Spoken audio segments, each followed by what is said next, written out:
Sa lungsod na hindi natutulog, may isang biyahe na walang destinasyon. Isang jeepney na kapag sinakyan mo, hindi ka na makakababa. Gabi na naman ang overtime para kay Mark, isang call center agent na sanay sa puyat pero hindi sa takot. Last ride na lang, uwi na ako. At doon sa madilim na kalsada, may dumating na jeepney. Sakay na. Tahimik ang loob, walang nag-uusap, walang tumitingin, parang hindi tao ang mga kasama niya. Kuya, parang kanina pa tayo dito? Parehong kanto, parehong ilaw, paulit-ulit.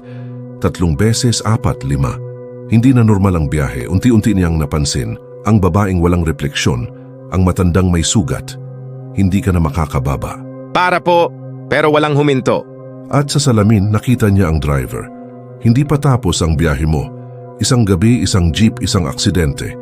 At doon niya naintindihan, matagal na siyang sakay. Mga kaluluwa, mga naiwan, mga hindi pa handang mawala. Hindi pa ako pwede. Huling hintuan. May buhay pa, bilisan. Akala niya nakaligtas na siya, pero may naiwan isa jeepney na hindi humihinto. Hindi lahat ng biyahe may babalikan. Subscribe para sa susunod na kwento.